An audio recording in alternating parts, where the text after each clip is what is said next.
Voltamos ao papo sobre Gálatas. Segunda-feira eu dou uma geral no que a gente falou no domingo, mas terça-feira em diante a gente volta a conversar sobre os assuntos, né, que nós estamos abordando aqui. Nós demos várias informações, falamos bastante sobre isso e eu lembro bem que na sexta-feira o fechamento da nossa conversa foi o seguinte: Paulo, ele bate de frente com aquilo que os judaizantes estão ensinando aos Gálatas, às igrejas na Galácia. Por quê? Porque ele tem uma grande preocupação de que eles se percam quanto ao que é evangelho. Eu lembro bem que a gente falou sobre isso aí na sexta-feira. E eu quero entrar a partir dessa conversa, a partir de hoje aqui retomando o assunto, explicando para você que o evangelho ele vai contra outras, ou contra não, ele vai na contramão das religiões frequentemente apresentadas por aí. Deixa eu me programar aqui para a nossa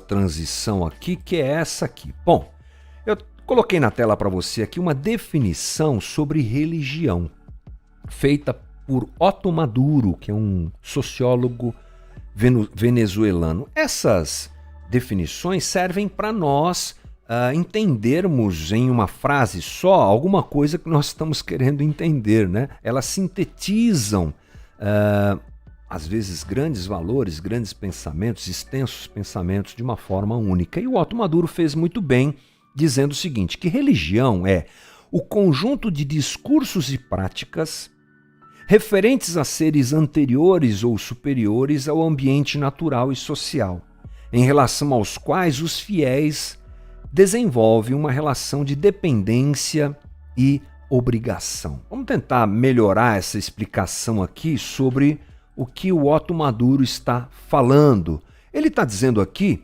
que religião é um conjunto de práticas e discursos, dogmas, corpo doutrinário, rituais, práticas litúrgicas, tabus, códigos morais. Toda religião carrega esse conjunto de coisas que o Otto Maduro chama de conjunto de discursos e práticas. A gente tem isso, não tem? A gente tem uma Bíblia que a gente lê, a gente tem uma oração que a gente faz, a gente tem um discurso, a gente tem isso, nós também temos os dogmas, né, que compõem a nossa doutrina. Mas ele ainda diz que se referem a seres anteriores ou superiores ao ambiente natural e social. O que ele está se referindo aqui? Às divindades. Toda religião adora uma divindade, serve uma divindade, se liga a uma divindade. Ele chama essa divindade de seres anteriores. Existem religiões que adoram seus antepassados, né? Ou superiores ao ambiente natural e social. Deixa eu colocar meu dedo aqui na câmera para você ver, não é? Superiores. É isso que o Otto Maduro aponta. O fiel é abençoado, nós vamos resumir o que o Otto Maduro está dizendo aqui, da seguinte maneira: o fiel é abençoado por obedecer à divindade ou amaldiçoado por não obedecê-la. Não é? Essa a ideia de religião de um modo geral. E o problema é que essa perfeição de obediência à divindade nunca acontece, gente. Então, é o imperfeito tentando ser perfeito. Agradar uma divindade, seja ela dos seus ancestrais ou seja ela superior, transcendente, né? Isso efetivamente é impossível de ser vivido. Então, o que acontece? Aparece o sacrifício que deve ser feito para que isso aconteça. O Evangelho acaba com essa ideia de justiça retributiva, de mérito, pois Jesus se fez cordeiro em meu lugar. Essa é a ideia do Evangelho, essa é a base do Evangelho. Então, o Evangelho é graça de Deus, mais uma vez dirigida aos homens, e a gente não pode fugir disso. Bom, essa ideia de religião, de seres superiores, anteriores, que não é graça, não é alguém servindo esses deuses, parece distante de nós, mas não é bem assim. O outro evangelho, lembra? O heteros evangelho que a gente falou semana passada, ele está presente sim entre nós. Quando, por exemplo, nós pensamos que somos salvos pela nossa entrega a Cristo mais alguma coisa. Lembre-se que os judaizantes chegaram lá nas igrejas da Galácia e eles falaram isso. Ah, vocês precisam se entregar a Cristo, mas precisam ter mais alguma coisa. No nosso caso, muitas vezes, esse mais alguma coisa é muito delicado a maneira como ele é apresentado a nós, porque, por exemplo, muitas vezes as pessoas são levadas a crer que precisam de uma fé inabalável. E eu acho esse um assunto importante. Porque você há de convir comigo que fé é uma palavra muito usada nas igrejas hoje. É claro que ela faz parte da nossa espiritualidade. A palavra fé está na Bíblia. Temos lá os heróis da fé em Hebreus capítulo 11. Definições sobre fé estão no texto bíblico. O detalhe é que essa palavra ela é apresentada hoje no circuito evangelical, evangeliquez, no evangélico, né, esse mundo gospel que a gente vê por aí, como uma chave que liga as coisas no mundo espiritual. Você precisa entregar a sua vida para Jesus e ter uma fé. E essa fé é um instrumento, uma chave. É assim que as pessoas pensam. Elas dizem, sem fé não tem bênção. Sem fé não tem salvação. Quando não se recebe o que se deseja, por quê? Porque você não teve fé. É assim que os pastores, né, esses pastores que trabalham em cima desse aspecto do evangelho lidam. Claro, você não recebeu porque você não acreditou, você não fez o sacrifício que tinha que ser feito. Então, a fé, ela é apresentada como esse agente que dá poderes a você. Se você tiver fé, tudo vai acontecer. Afinal, você liga aqui na terra, é ligado no céu. Então, o detalhe é que a coisa não funciona assim. As igrejas que pregam isso, com todo respeito a todas elas, mas eu não posso deixar de dizer, elas estão dizendo que eu sou salvo pelo nível de fé que eu possuo. Isso é uma mentira diante do texto bíblico, porque eu não sou salvo por intermédio da fé em si, mas da fé na pessoa de Jesus Cristo. Olha o que Paulo diz ali, olha. Vocês são salvos pela graça por meio da fé. Eu não sou salvo pela fé que tenho. Como assim? Eu sou salvo pela graça. O instrumento para a salvação é a fé. Mas quem me salva não é a minha fé. Porque se eu fosse salvo pela minha fé, eu seria salvo por mim mesmo. E eu não precisaria de Jesus. É só eu crer, é só eu crer, é só eu crer, é só eu crer. Pronto, tudo está resolvido. Não se trata, portanto, do nível de fé, mas do objeto da fé. Qual é o nosso objeto de fé? Cristo. Ele nos salva. A minha fé está nele. Por isso que a gente não... Tem algumas perguntas que as pessoas fazem que elas são feitas porque não se entende o que é esse aspecto da fé. Tipo assim, você não crê no milagre? Eu creio em Jesus. Jesus faz milagres. Jesus faz o que ele quer. Jesus é Deus. Então eu não tenho que crer no milagre especificamente. Eu tenho que crer em Deus, na sua bondade, no seu cuidado e no seu caráter, que é bom e excelente. Assim a minha vida vai sendo construída diante dele. O grande perigo é eu crer no milagre, mas nem crer direito em Jesus eu creio, porque nem sei quem ele é. A segunda coisa que está entre nós é essa ideia de que não importa muito o que você crê, desde que você seja uma pessoa amorosa e boa. Isso é outro evangelho, gente. Assim como aquela primeira coisa que eu disse agora, essa fé esquisita é outro evangelho, o outro evangelho também está nessa ideia de que eu tenho que ser uma pessoa boa e basta. Na era pós-moderna, isso se encaixa perfeitamente, não é? Hoje a gente vive na era do relativismo, eu não tenho que ter compromisso com nada e com ninguém, é só eu ser bom, é só eu ser uma pessoa boa, ou seja, fazer boas obras como instrumento de salvação. Você sabe que não funciona, porque isso me tira da realidade de depender da obra salvadora de Cristo. Se eu fizer obras boas e for salvo, então, mais uma vez, eu não preciso de Jesus. A morte dele foi desnecessária. Basta a virtude, basta a moralidade. Eu consigo porque eu sou bom. Então eu não preciso de Jesus. Tudo que despreza o sacrifício de Cristo na cruz é outro evangelho. E tem um problema muito sério. O que é que a gente faz com as pessoas más? Se só os bons são salvos, o que é que eu faço com os maus? Olha só que interessante o que diz Mateus 22, versículo 10.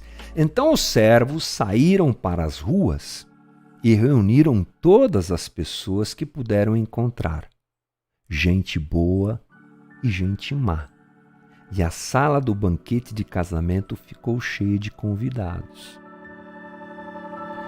Essa é uma parábola contada por Jesus a respeito do reino. O reino de Deus é aberto a todos, bons e maus. Porque o caminho para o reino de Deus não é a minha bondade, é o sacrifício de Cristo.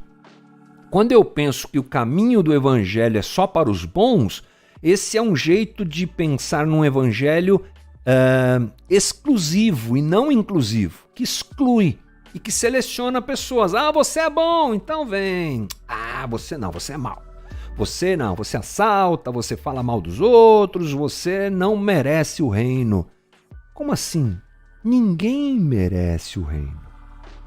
Como é que eu faço com o ladrão da cruz, que foi mal provavelmente a vida toda, ou pelo menos boa parte da sua vida, ele foi mal.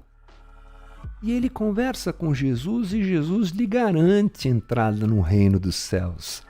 Não pela sua bondade, mas pela sua fé na obra de Cristo. Calma lá que, se eu não posso ver a bondade como pré-requisito da salvação, eu devo entendê-la que ela de alguma maneira vai se manifestar na vida da gente. Quando? Como resultado.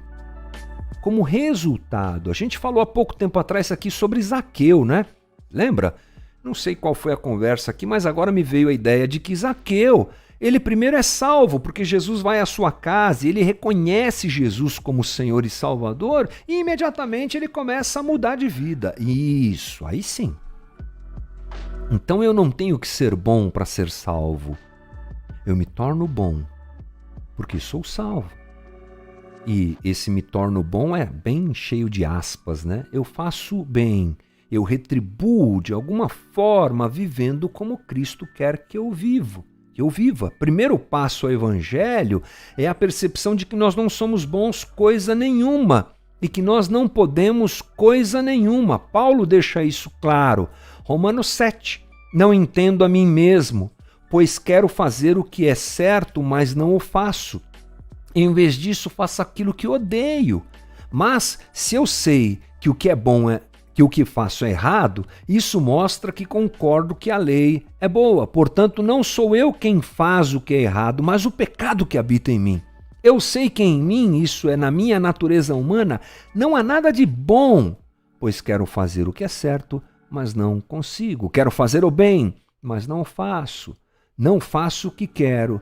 Na verdade, não sou eu quem faz, mas o pecado que habita em mim. É o que Paulo fala, não é? Então, essa é a realidade de todos nós. Reconhecer o mal glorifica a Deus. Olha o que o pastor Timothy Keller diz aí, olha. Sem esse senso do próprio mal, o conhecimento da graça divina não será transformador e deixaremos de compreender o quanto Deus é glorificado pela presença de qualquer pessoa no céu. Incrível essa conversa, né? Bom, e tem mais uma coisa, que é outro evangelho e que está sempre entre a gente, né? Essa ideia de que o comportamento define a minha salvação. Tem um pouco a ver com o que eu já falei, mas você há de convir comigo que existem muitas igrejas, e mais uma vez falo isso com respeito, é claro, mas não posso deixar de dizer que apelam, aos usos e costumes, né? O controle excessivo dos membros, não pode isso, não pode aquilo, uma cartilha, podemos dizer assim, de posturas que levam as pessoas à salvação ou não, né? Então eu preciso compreender que um comportamento moral adequado deve ser fruto da minha gratidão pela salvação que gratuitamente eu recebi. Então, é assim que a gente deve encarar o Evangelho. Ele sempre é obra de Cristo em nós. Outro Evangelho também está presente quando existe excesso de misticismo. Não só de moralidade, mas de misticismo. Cristo não é suficiente. E a gente tem que recorrer a campanhas, mantos, sal, oferta, sacrifício, roja ungida, copo com água. Olha aqui, coisa louca. Isso é o desprezo ao que Cristo fez na cruz, sem dúvida nenhuma. E eu te pergunto que nesse momento em que vivemos um distanciamento presencial das nossas reuniões, que faz uma falta imensa, mas é uma boa hora para a gente avaliar a nossa espiritualidade. Porque nós vivemos na era da experiência. E na era da experiência, como é que eu viverei essa experiência se eu não estou lá? Quando eu vou receber a unção, onde eu vou receber aquele poder que vai mudar minha vida. Opa, apertei o botão errado aqui, gente. Desculpa, deixa eu ver. Pronto, aqui. Não é? Se eu não posso estar presente onde essas coisas acontecem, onde eu tenho experiências com Deus e tudo mais, o que é que eu faço da minha vida agora? Você está entendendo? Como tantas vezes nós também, no nosso meio, vivemos o outro evangelho? Assim também com aqueles que acham que o evangelho só pode ser vivido na base da intelectualidade, fechando o nosso papo. Se a gente tem moralidade, misticismo, a gente também tem intelectualidade excessiva. Gente que acha que porque sabe muito, não, se você não souber, você tal. Então, tudo isso precisa ser colocado sempre diante da perspectiva bíblica de um evangelho, que é o evangelho da graça. E assim a gente vai andando mais um pouquinho, conhecendo, entendendo mais um pouquinho sobre o que é o evangelho de Jesus Cristo no livro dos Gálatas, tá bom? Espero que tenha sido bacana hoje essa conversa para você, porque amanhã, claro que ela continua com outros aspectos, com outras situações, com outra abordagem, para a gente aprender mais um pouquinho sobre o evangelho de Cristo.